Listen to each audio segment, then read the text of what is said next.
Hey everyone, welcome back to my channel for another DQT JP's monthly update. This is for October. Let's dive straight into what went down at DQT JP this month. Before we kick things off, make sure to give that like button a good thump and hit that subscribe button. Your support keeps the content train running smoothly. Let's get rolling. First, let's dive into the DQ1 event and explore the units and everything it has to offer. Moving on, we'll cover the Halloween related events and talent blossoms. Lastly, I will take you through the key announcement made during Sunday's livestream, the Treasures collab event. Now, as per usual routine, let's get through disclaimers out of the way. Just for clarity, this info is based on the JP version of DQT. Keep in mind there might be some forward-looking statement here, and my initial take on the updates could be a bit off or misinterpreted, so always approach this with a pinch of caution. Now moving on to the true DQ1 event. This event seems somewhat bland or plain for a true numbering event if I'm honest, with just 2 updates, 2 banner units and less interesting farmable units. However, the banner units were somewhat noteworthy, I would say. First, we have the protagonist from DQ1. I have translated it as Eldrick's Bloodline. This character is a decent physical attacker with powerful, typeless, bang and zap attacks. What sets him apart is his unique abilities, with his teleport or aka zoom enabling some very creative strategy for PvE. It can move up to 8 squares. Additionally, he boasts a close range, high damage follow-up attacks that targets nearby foes, and this synergizes well with his zoom. Also, he has a muster strength skill that lasts 2 turns, unlike the usual 1 turn effects. Overall, I rated him 5.0 as my first impression after witnessing numerous PB clear videos featuring him and many Japanese VTubers saying he's a must pull for PvE. In PvP, he may not have received the initial acclaim on a par with some of the previous meta units like An2, but I believe he has the potential to find a place in meta with some planning. The next banner unit is a Princess Gwellin, a breath attacker with debuffing and supporting capabilities. She possesses a long range akin to Darkonium and Omega, but this is a Frid breath attack instead, with relatively moderate damage but has a chance to lower enemy agility. This agility debuff can mess up enemies' turn orders and potentially cost you points in GVG or arena battles. However, her standout skill, I must say, is an ability to revive one ally with 100% HP, an incredibly powerful skill.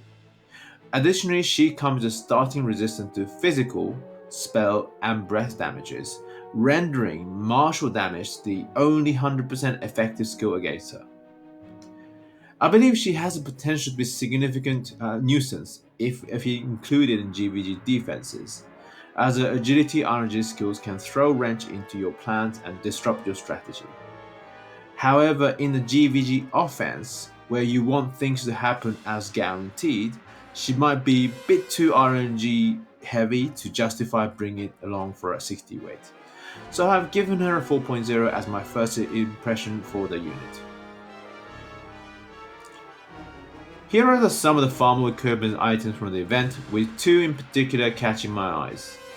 First, the ancient bamboo lance stands out as the first ever one to grant up to 6% physical critical rate, although obtaining maximum 6% roll is very slim chance.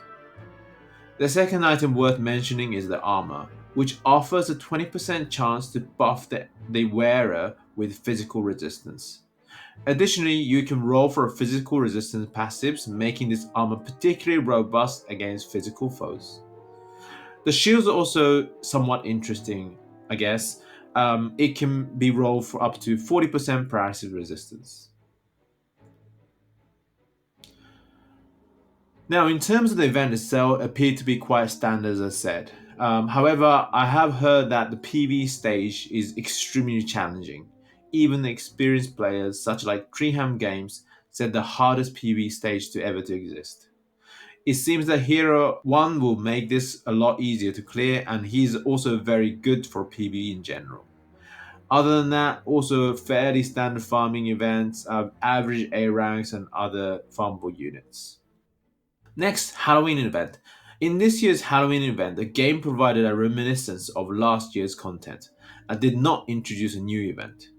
However, they did introduce the 3 Blossom units. First up, we have Halloween Veronica. Originally a low-powered mage, her upgrade transforms her into strong Zam Frizz spell character. She can easily put 100% evasion, agility, move, and damage buffs. The JPD community seemed to regard her as a real powerhouse and really liked her, and based on my first impression of PvP, I rated her 4.5.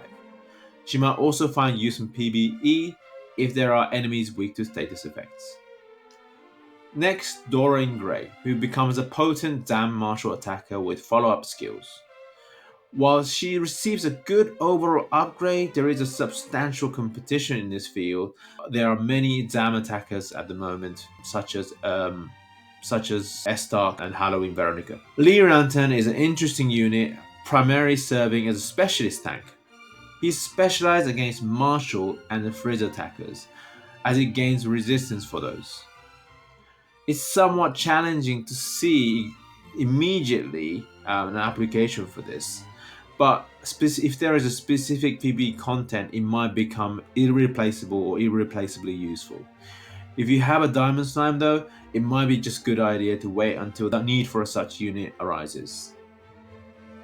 I tuned into Sunday's live stream for DQT JP, and to be frank, the updates revealed there was considerably more captivating than DQ1 announcements.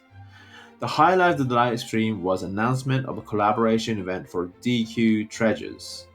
Here are the key takeaways from the live streams. These new banner units were introduced, including Young Eric with teaser for exciting upcoming units. Numerous Farmable units were showcased and they appear to be quite promising. A brand new PvE mode that was unveiled, known as a defensive battle, along with a fresh TNT stage. To close things off with a nice little bow, they revealed a DQ11 Blossom announcements. So let's look at the details. They unveiled the new banner units, Young Eric, who appeared to be solid frizz martial attacker. A couple of standard skills were showcased. He possesses an ability to push your allies forward by 2 tiles, which opens up some interesting strategic possibility, particularly in PvP.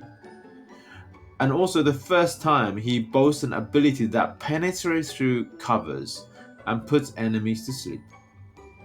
Overall, my impression of the Young Eric isn't a crazy powerhouse as such, but that ally pushing skill could lead to some innovative strategies, maybe combined with other units like Booga.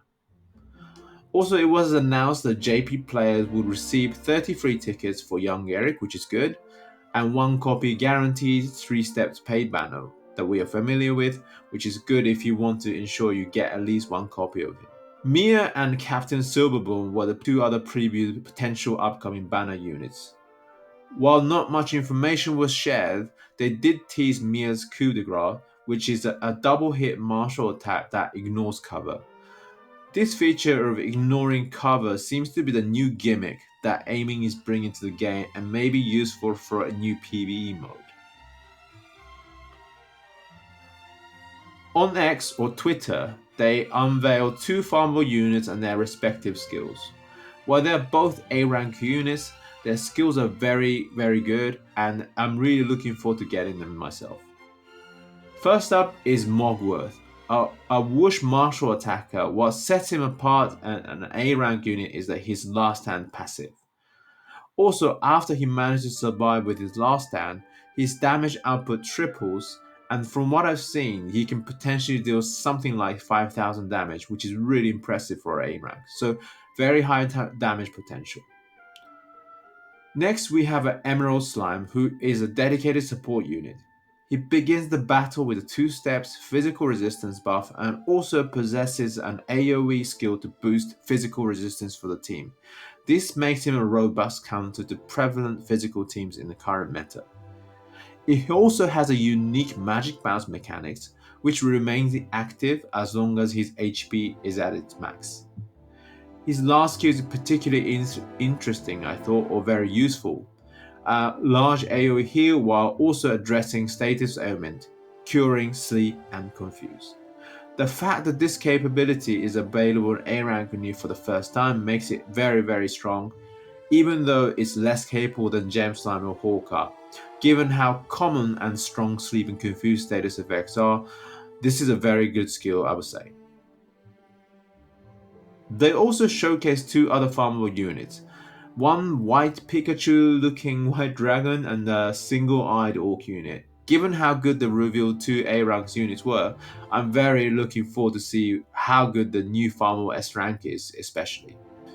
Haven't played DQ Treasures myself, so I don't know their names, so apologies for that, but please leave them in the comments if you know them. Next up, the new PvE battle they announced. I would translate that as a defensive battle or defensive campaign, and looks really interesting. Basically, the win condition is that you protect the banner flag for a certain number of time. You can of course eliminate the enemies, but I would imagine that is made almost impossible to achieve. Very interesting concept and looking forward to see it in detail. Another one is a new TNT stage with new accessory rewards. We all know how strong new accessory has been since the launch in the global version. I expect these would be another must-get items for the future.